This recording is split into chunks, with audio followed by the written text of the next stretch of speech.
Hey everyone, welcome back to Calculus 2. This will be lecture 14 of the course. And so this is going to be a second lecture on differential equations. So in the previous session, we talked about, we introduced the idea of a differential equation and how it can be used to help generate a model. And we specifically looked at some examples of growth and decay models. And as part of that session, we discussed the technique of, the method of separation of variables when dealing with differential equations.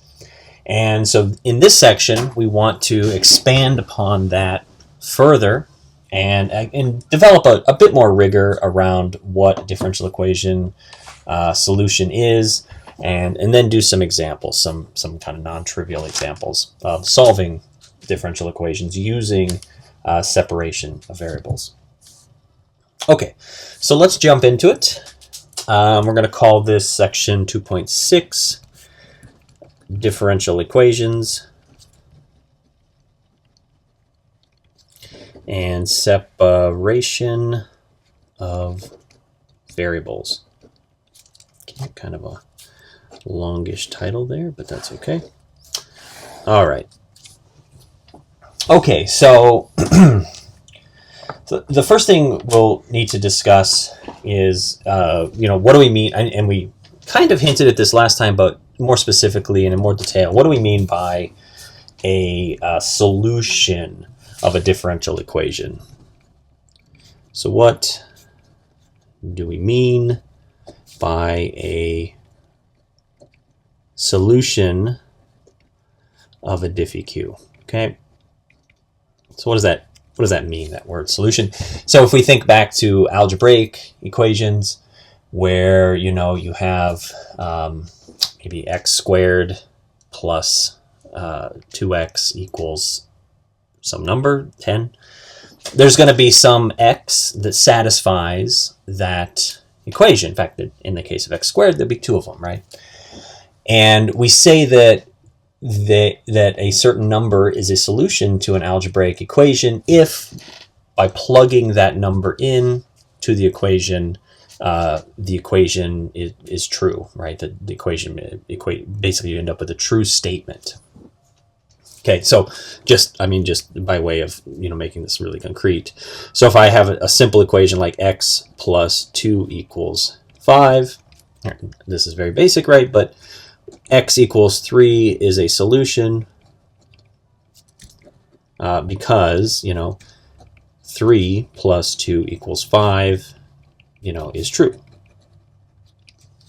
Okay, whereas of course something different like x equals 4 is not a solution,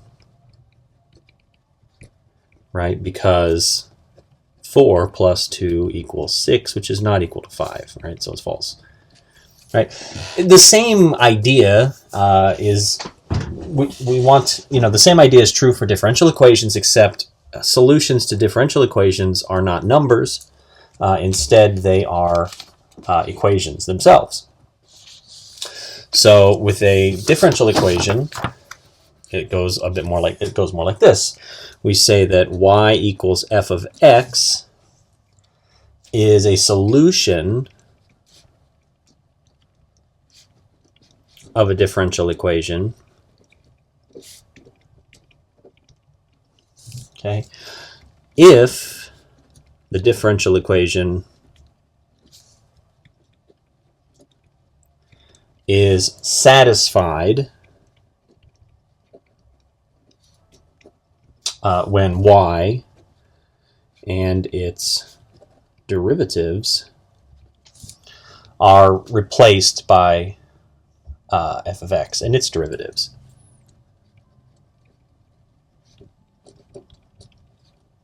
Okay, so that's the idea.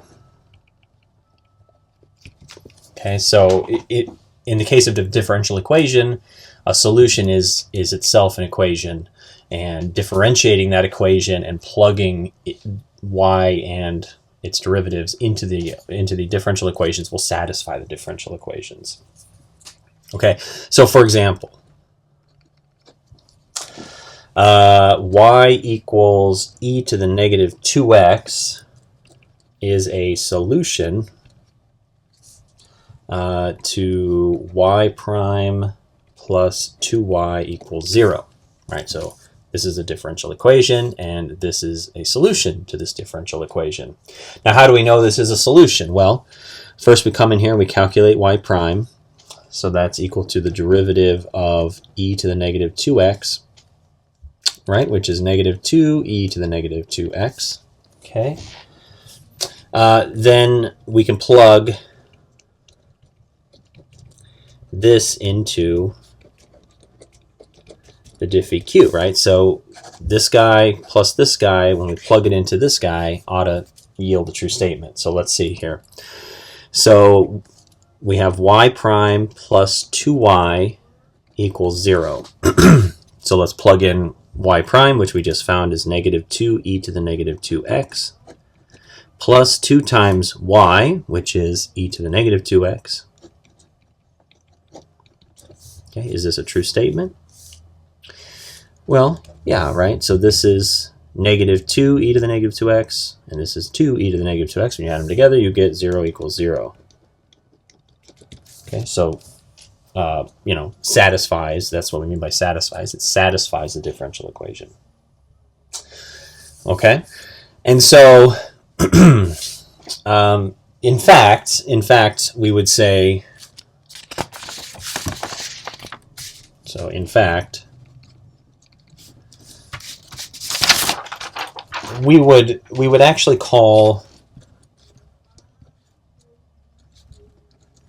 y equals CE to the negative 2x, the general solution of y prime plus 2y equals 0, right? So you'll notice this general includes this constant of integration. And so there would be other examples of solutions, particular solutions to this y prime plus 2y equals 0. This is just one of them. So y equals e to the negative 2x is a particular solution. Okay, whereas y equals CE to the negative 2x is a general solution. Okay, so so more on this in a moment. Actually, we'll come back to this in a moment. Okay, but basically the idea here is that there is a constant here of 1, right? If I had the equation y equals 100 e to the negative 2x, that would also satisfy this differential equation, right? And if I had, any value, any real value for c would satisfy this differential equation, right? So you've got the particular solution, one of an infinite number, and then you've got the general solution, which is more like a form, right? A form of all of the solutions. Okay, excellent. Okay, and so that's what we mean by particular solution and general solution. Okay, a little more terminology, and again, this will be useful when you get to differential equations, the course. But this idea of the order of a differential equation,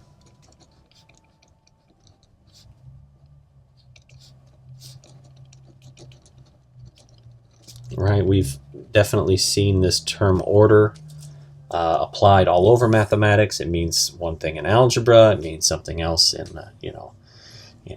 maybe linear algebra. It means something else in depending on which branch you're in. In abstract algebra, it means something different when you're talking about groups and whatnot. So in calculus or in differential equations, the idea of an order of a differential equation is determined by, it's basically a number that is determined by the highest order derivative in the equation. So the order of a differential equation is determined by the highest order derivative.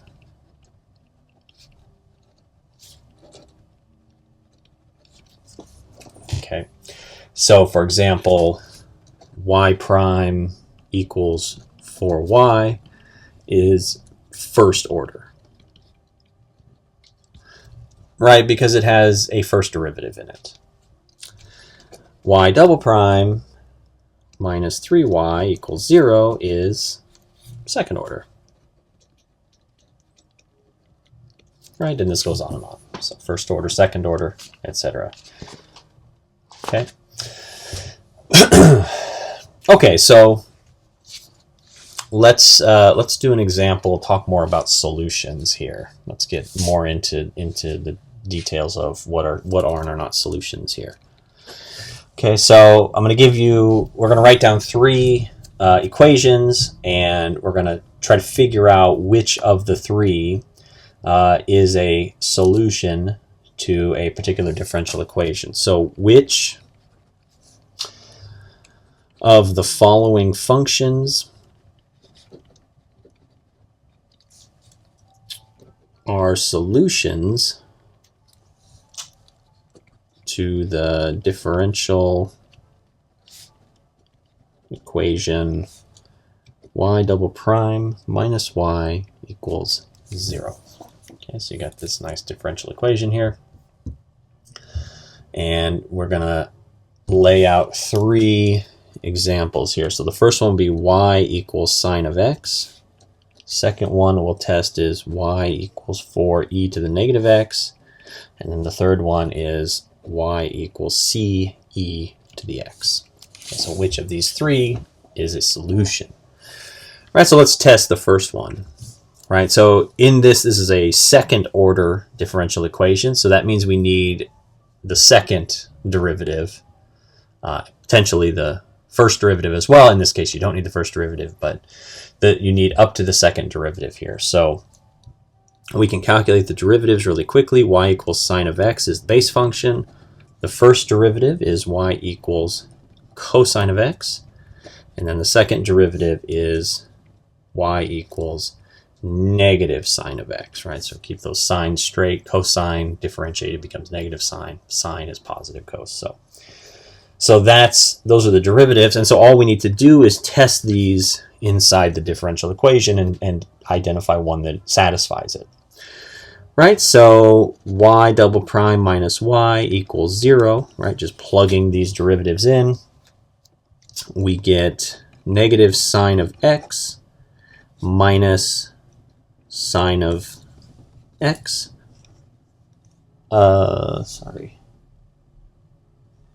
Minus sine of x equals 0, right? So this would be negative sine of x minus sine of x, so this would be negative 2 sine of x equals 0, and so obviously that is false, right? Okay, in general. What about, you know what, I think this is actually supposed to be the first derivative here. Yeah, I think I just had a slight typo here. Yes, I did. Yep. So, sorry, so this would actually be y double prime minus y prime equals 0, and so this would be negative sine of x minus cosine of x equals 0, and so this would be negative sine of x minus cos x equals 0. So same result, though it's still a false statement. Okay, perfect. What about, so this one is not a solution. What about this one? What about y equals 4e to the negative x? Y equals 4e to the negative x, that's the base function, and then the first derivative of this function, right, would be y prime equals negative 4e to the negative x. Okay, and then the second derivative would be y double prime equals positive 4e to the negative x. Right, because see the negative here just keeps flipping the coefficient. Okay, so then we could plug this in. And so the second derivative is 4e to the negative x minus the first derivative, which is negative 4e to the negative x, equals 0. Is this a true statement? Nope. Here again, right, you're going to get, this will be 4 plus 4, right? So 8e to the negative x equals 0. False, right? So that's false. Okay. All right. And let's test that third option. My guess is that third time is a charm. So let's test that one. So y equals c e to the x power. And the first derivative, right, is the same, c e to the x power. That means the second derivative will be as well. All right, so all three derivatives are the same. So then it's rather obvious that y double prime minus y prime will be equal to 0, right? So plugging in the second derivative, you get c e to the x, and then minus the first derivative, which is c e to the x, equals 0. So you get 0 equals 0. True, right? So therefore, right, we would say that y equals c e to the x is a solution to y double prime minus y prime equals 0. Okay, and so it's just kind of that simple. Okay, and obviously there's, can be complexities. There are additional complexities there, with solutions and whatnot. But for our kind of preview of differential equations, that gives you enough, right? Enough to you can step away and say, oh, okay, a solution to a differential equation is another equation such that when I differentiate and plug it and its derivatives into the original differential equation, the differential equation is satisfied. Okay, I end up with a true statement. Okay. Okay. Let's see. Next up. So let's see. Particular solutions.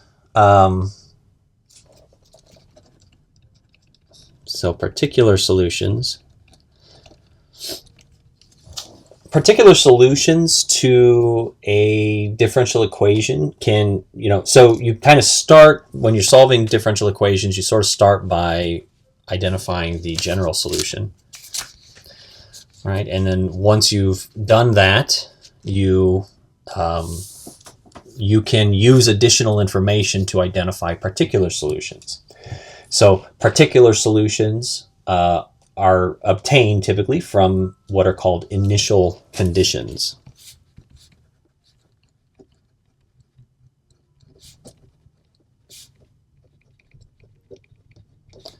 So we saw this a bit in the previous lecture when we talked through growth and decay models. There we had a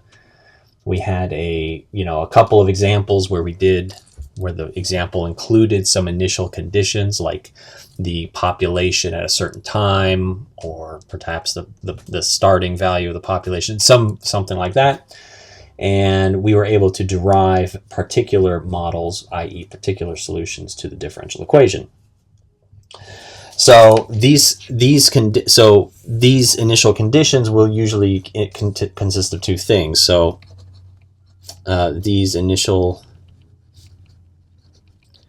conditions will give you basically the value of the dependent variable,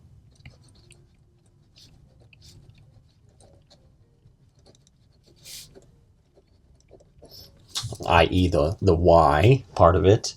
It'll give you the value of the dependent variable for a particular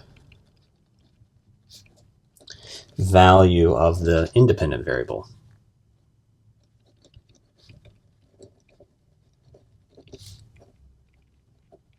Okay, right. So they'll look like they can look like this. They can be as simple as y equals 10 when x equals 2.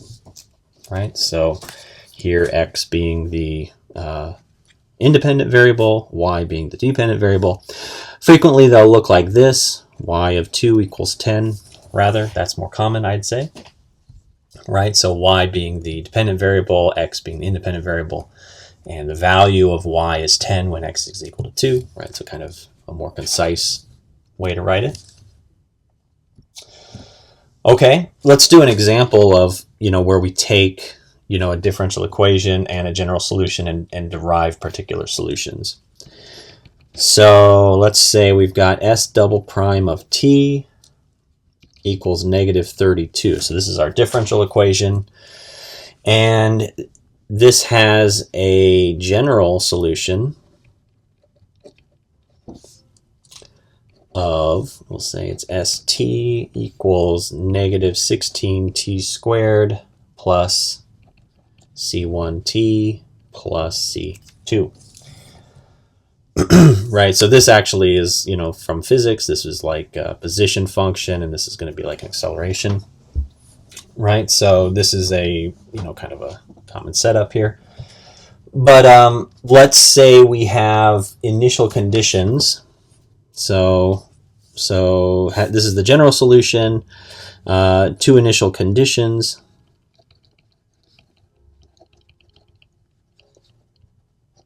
Are, let's say, s of 0 equals 80 and s prime of 0 equals 64. Okay, so can we figure out what this differential equation is? Right, so what a particular solution would be. Okay, so this is the general solution. We need to know what basically C1 and C2 are. So to find a particular solution, we need to identify the values of C1 and C2. Okay, so this is all just algebra, really. Okay, this is all just algebra. But starting with s of t equals negative 16t squared plus c1t plus c2, we can figure out what the first derivative of this function is. Okay, so the first derivative of this would be negative 32t plus c1, right? Differentiating this. So just kind of think back to your differentiation rules if you can't recall, but this would be the first derivative of this general solution. All right, and so using this, we can plug in one of the general solutions, right? We could plug in this one, or one of the initial conditions, right? And so plugging that in, we'd see that s prime of 0, which is equal to negative 32 times 0 plus c1, needs to be equal to 64.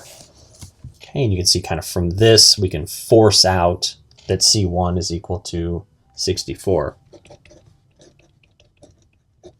Okay. All right. Okay, and then the other one can be gotten from this, right? The other C2 can be found using this combined with the fact that we know that C1 is now 64. So S of 0, which is equal to negative 16 times 0 squared, plus C1, which is 64 times 0, plus C2 is equal to 80.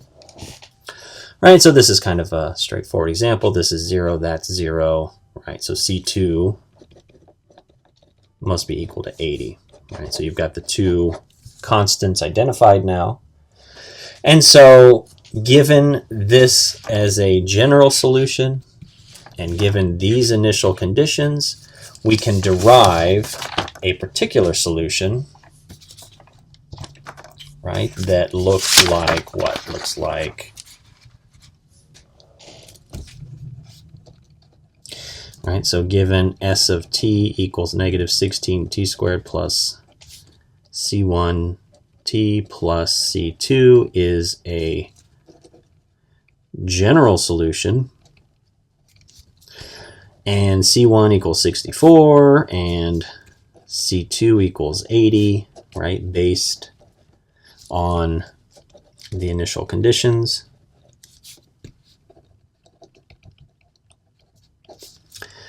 right, we can derive the particular solution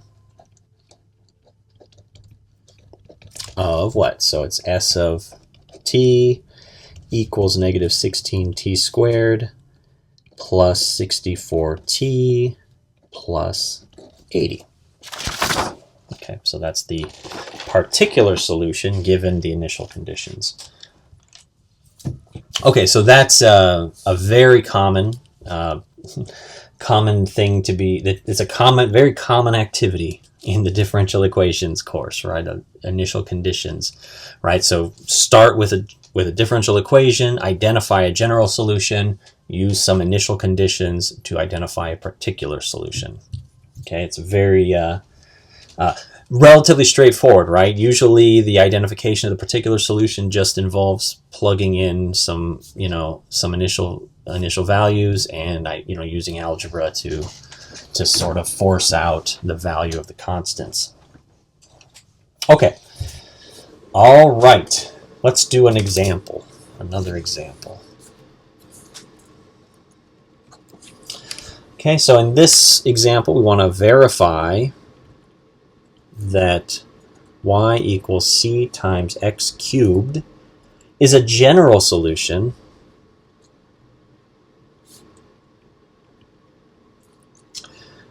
to differential equation. We'll call it xy prime minus 3y equals 0. Okay. Also find a particular solution, right, if the initial conditions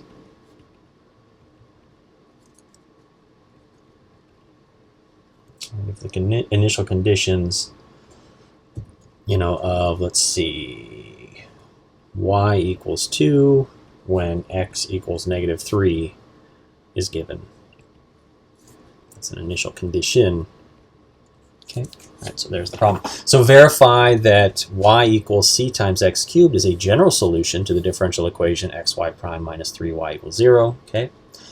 Also find a particular solution if the initial condition of y equals 2 when x equals negative 3 is given. Okay. So in this one, we don't have to solve a differential equation. We just have to confirm that we have a general solution. That's something we've seen already. And we need to find a particular solution given this general solution. Okay, so we'll start by showing that this is a general solution. So y equals cx cubed. That implies that the derivative y prime equals 3c x squared. Okay, right. So that's the two pieces. We'll need this piece and this piece, because we have a y and we have a y prime. Okay, so x y prime minus 3y equals 0. Okay, so let's plug in these pieces. So we have x times y prime, which is 3c x squared, minus 3 times y, which is cx cubed. And that needs to be equal to 0. Okay, and so we can see really quickly that that's going to be the case, right? So x times x squared is x cubed.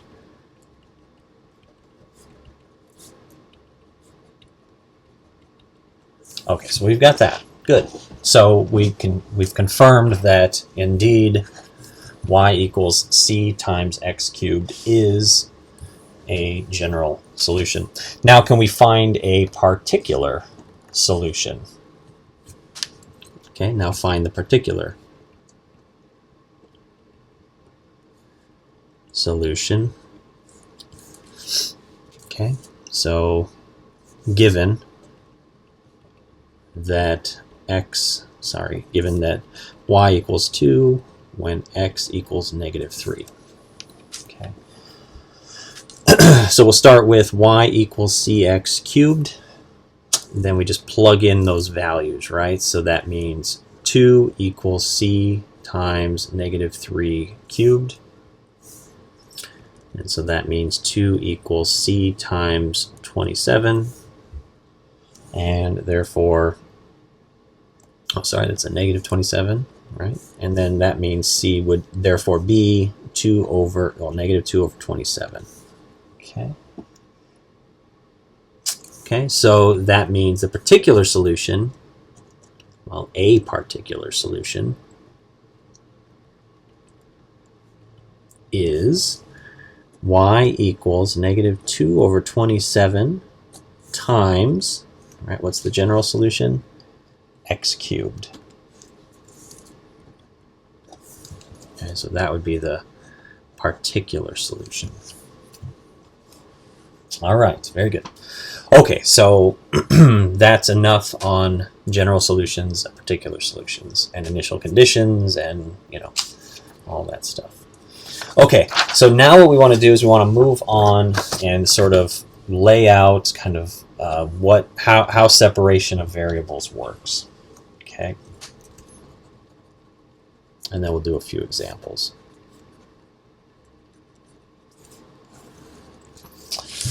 Okay, so let's consider a differential equation that can be written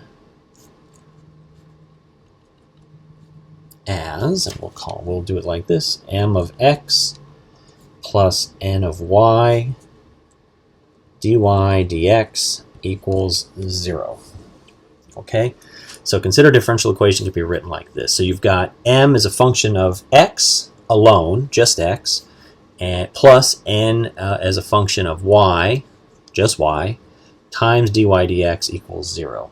Right, so all of the terms are on one side. This is just 0 over here, and the y prime appears just on the just as a as a variable on the n of y term, right? So on this side of it, on this piece of it.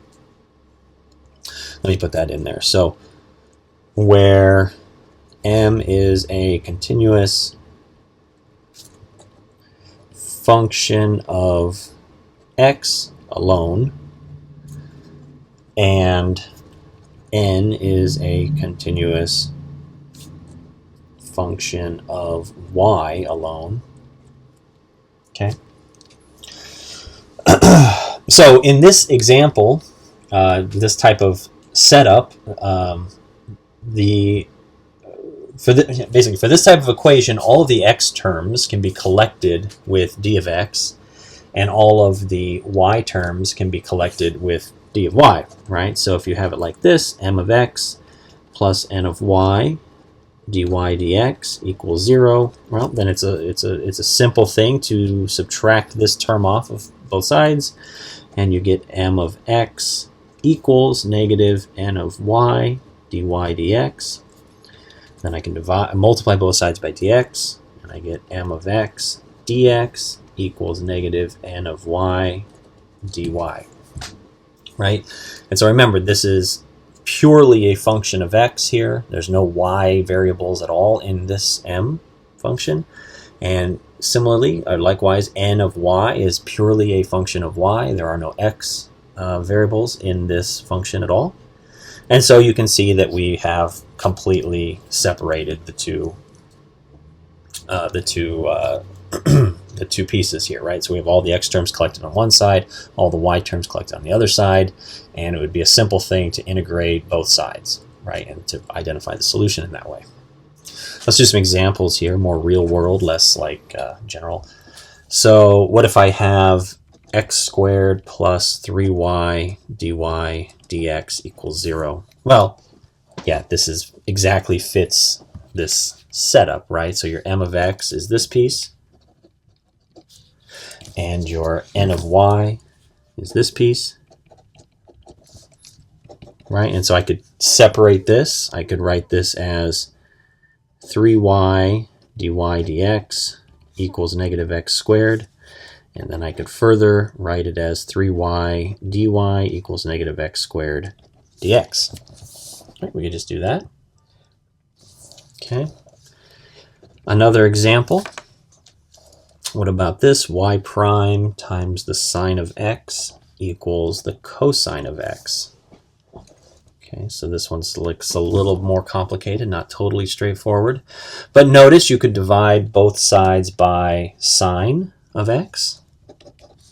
You'd get y prime equals cos x over sine of x, right, like so. And so then notice that, I mean, you can put this into that exact form, right? This, you could write this as cos x over sine x minus y prime equals 0, right? And so here's your mx, and then your nx would just be like, you know, -1, or sorry, your n of y, right? And so this fits the form, doesn't it? Right, so it would be, you know, if you kind of did all of the work, you would end up with dy 1 times dy equals, this is really the cotangent, isn't it? Yeah, so the cotangent of x times dx. Okay, so this a little bit of work in between here. I just have to move some things around, but you can boil it down to this form. Okay, excellent. And one more example. These are kind of the sort of simple separation of variable types, differential equation examples, where you can kind of just do a little bit of algebra, like a little bit of algebra, and you sort of can get to the finish line. Here's another example. Let's say I have x times y prime over e to the y plus 1 equals 2. Okay, so I can divide both sides by x, and I have y prime over e to the y plus 1 equals 2 over x, right? And then just keep in mind that this y prime here is really dy dx, and so it's really 1 over e to the y plus 1 times dy dx equals 2 over x, right? So here's my m of x, here's my n of y, right? It kind of fits the format, right? I've got it, you know, I got this on the wrong side.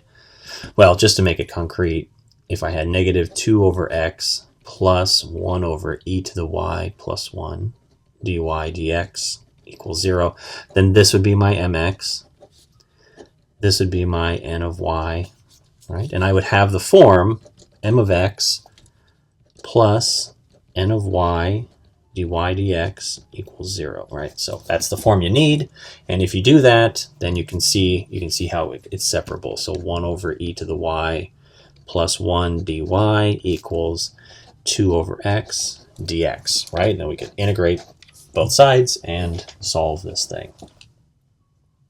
Okay, right? So these are kind of the these are sort of like the examples that where, you know, it's relatively straightforward how to separate the variables out, right? So you get all the y's on one side, all the x's on the other. Right, so let's do an example where we kind of go from start to finish and actually solve the equation using kind of where the separation of variables is more straightforward. Okay, so let's find the general solution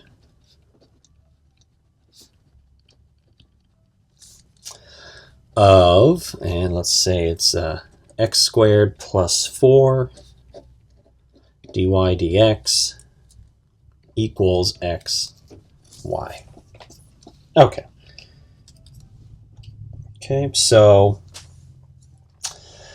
what can we do here? Well, we can divide both sides by x squared plus 4, and we could also divide both sides by 1 over y, right? So that would be sort of the first step. So let me actually kind of do it in 2 steps since we're learning here. Okay, so the first thing you could do is you could get this dy over dx equals x over y divided by x squared plus 4. Okay. Then the next thing you could do is you could get 1 over y dy dx equals x over x squared plus 4. Right, and so you can see I've got all of this is my n of y here. This is my m of x over here. Right, so it's separated. You know, it's pulled apart. Well, the last thing to do would be to move the dx out, right? So technically we would want this 1 over y dy equals x over x squared plus 4 times dx. Okay. Looks good. And then we would integrate both sides. Okay. Integrate both sides. And this one is straightforward. This is just the natural log, right? Well, that one will be easy. This one will require u substitution. So let's set that up. So let u equal x squared plus 4. Then du is 2x dx. And so du over 2 should be x dx, right? So that's what we'll kind of need to do this one. Okay, so when we do that, we get, of course, the natural log of the absolute value of y. That's this guy. That's going to be equal to, let's write this as in the u terminology, so it'll be 1/2 times the integral of 1 over u du. And so we get the natural log of the absolute value of y equals 1/2 times the natural log of u, right, plus c1. We'll put a c1 there. And then substituting back in, we would get 1/2 times the natural log of u, which is x squared plus 4 plus c1. So this would be sort of like the general, this would be kind of like the general solution to this differential equation. Well, no, not quite actually. We're not there yet. We can do more to it. Let's clean it up a little bit more. Okay. So let me rewrite that one so I don't lose it. So we've got the natural log of the absolute value of y equals 1/2 times the natural log of x squared plus 4 plus c1. Okay, so let's take both sides and exponentiate here, right? So that would be, we have e to the ln of y equals e to the 1/2 ln of x squared plus 4 plus c1. And we can do a lot of things over here, right, with this sum. So over here we just end up with the absolute value of y, like e raised to the ln of something is just the something. Over here we can kind of mess around with this. We'd get e to the natural log of the square root of x squared plus 4. All right, that's bringing the 1/2 up here. And then plus c1. And then further we can do e to the ln of square root of x squared plus 4 times e to the c1, right? So there's multiplication there. And then we can call this c. We talked about that in the previous lecture as well. So this would be c times e to the ln x squared plus 4. Okay. And then, of course, I'm sorry, e to the ln, that one, maybe I should have done that straight away. But this is e to the raised to the natural log of something is the something, right? And so this would just be c times the square root of x squared plus 4, right? So that's the absolute value of y is equal to that. So this would be the general solution that we're after.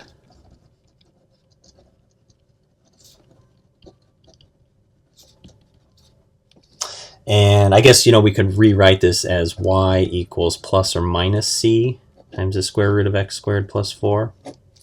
Now, and then technically this is plus or minus a constant, right? So actually we could even write this nicer and write it as y equals just c, right? Whether it's positive or negative doesn't matter. So c times the square root of x squared plus 4. So some constant times this square root. Okay, that's kind of the best way to write it. Okay. Let's see, can we confirm that this is a solution to the differential equation? Yeah, so let's remember, what was our original differential equation? We had x squared plus y squared times y prime equals xy. So let's confirm that this is a general solution.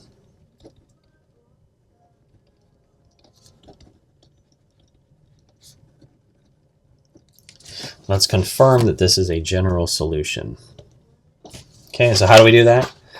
Well, we need the first derivative of this, right? So y prime of that is equal to c times d dx of x squared plus 4. That's the 1/2 power.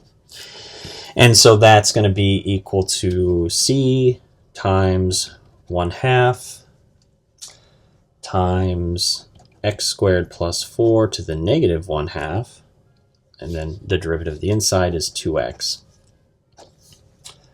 And so we can write that as y prime equals c over x divided by the square root of x squared plus 4. Okay. Now what we can do is we can take this and plug them in over here. And when we do that, this differential equation needs to be satisfied. We ought to get a true statement. Okay, so let's do that. So to verify, we need to plug in y equals c times the square root of x squared plus 4, and y prime equals c times x over the square root of x squared plus 4 into x squared plus y squared times y prime equals xy. Okay, we need to test it. We got to test it in that differential equation. Okay, so we can do that. So we get x squared plus y squared times y prime, which is this. So it'd be times cx over the square root of x squared plus 4. Is that plus 4? Yeah. Is that? I gotta make sure I wrote it down right. I think I might have. Yeah, sorry, I did. Yeah. This is a 4. Sorry, I don't know where the squared came from either. That's a 4. Okay, very good. Good thing I checked that before I got too far into it. So we've got x squared plus 4 times cx over the square root of x squared plus 4. Right, so this is the y prime part.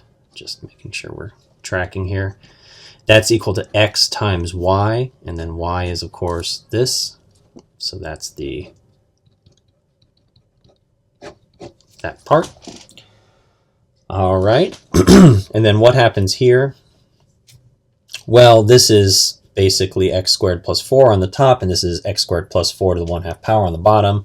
So what do I end up with here? I can do some cancellation, and I end up with x squared plus 4 times cx equals, and then of course the same thing over here, isn't it? Cx times x squared plus 4, right? So we can see, that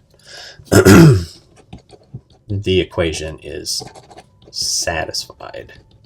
Okay. Excellent. Excellent.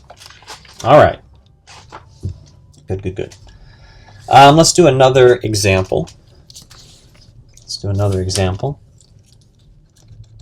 Examples are key, right? Throughout math. I do a lot of examples in these classes. I think that's just really the best way to learn, is to see the theory, right? See the theory. If there's a proof that's, at the level of the course, do the proof. Any derivation, of course, derive things, but then you don't want to leave out examples. Don't want to leave out examples, because that's really where you see how everything kind of fits together.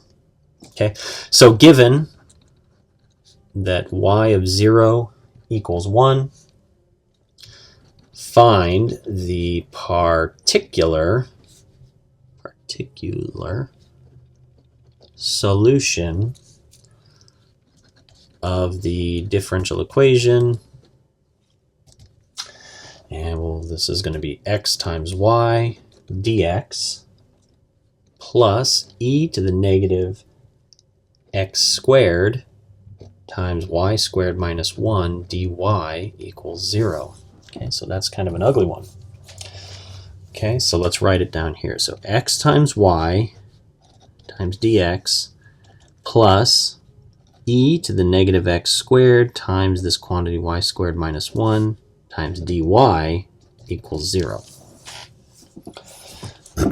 Okay, so this one is definitely not in the m of x plus n of y dy prime equals 0 format. This is definitely not in that format to start with. Right, but let's see if we can maneuver it into that form.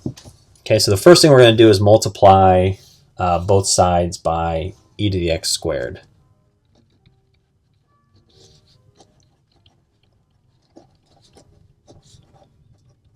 Okay, and the reason we're doing that, of course, is we want to get rid of this x squared term in this guy and bring it over with this one. Okay, so when we do that, we have e to the x squared times xy dx plus e to the negative x squared, y squared minus 1 dy equals, and then of course e to the x squared times 0 is just 0. All right, and so when we do that, of course, we get e to the x squared xy times dx plus, and then what happens over here? Well, this guy just disappears, right? And I have y squared minus 1 dy equals 0. Okay, so that's good. This is looking more about just, kind of just being wise. Then what we can do next is divide both sides by what? Y. We do the same thing, right? So we divide everything by y. That'll get rid of this. And of course, it's the 0 on the other side. That's not a problem. So 1 over y times e to the x squared xy dx plus y squared minus 1 dy equals 1 over y times 0, which is just 0. And we get e to the x squared times x dx plus y squared minus 1 over y dy equals 0. Okay, so there we can see that we do in fact have our mx over here and our ny over here. Okay, so that means the variables have been separated. All right, and so we can rewrite it, kind of move one of them over to the other side. And so when we do that, we would get this negative 1 plus y squared over y dy, so leaving the dy's on this side and moving the x e to the x squared onto the other side. Okay, and I changed the order here, right? It was y squared minus 1. I just made it minus 1 plus y squared. Okay, but not a problem. Right, and then we can clearly integrate both sides here, right? So you got an integral over here with respect to y, and over here you got an integral with respect to x, and all x variables, all y variables. So it's separated. Okay, so I'm going to integrate both sides. Okay, and so when I do that, I would have negative integral of 1 over y dy plus the integral of y squared over y, which is just y. Okay, not too bad. And then the other side, I'm going to have to do a little bit more work to. This would be negative integral of x times e to the x squared dx. Right, so these two are straightforward. This one will require a u substitution. So let's let u equal x squared. Then du is equal to 2x dx. So that means du over 2 is x dx. Okay, and so we can handle that. And so let's rewrite here one more time. And then what are we going to do here? We're going to have negative 1/2 times the integral of e to the u du. Okay, now everything is straightforward beyond this. So this would be negative natural log of y plus y squared over 2. Okay, and then over here this is negative 1/2 e to the u, and u is x squared. And then let's throw the constant on there. Okay. All right, so this would be kind of like the general solution, right? So it probably could be cleaned up a lot, but let's just plug in our initial condition and figure out what the the constant of integration here is, or what the c is. So the initial condition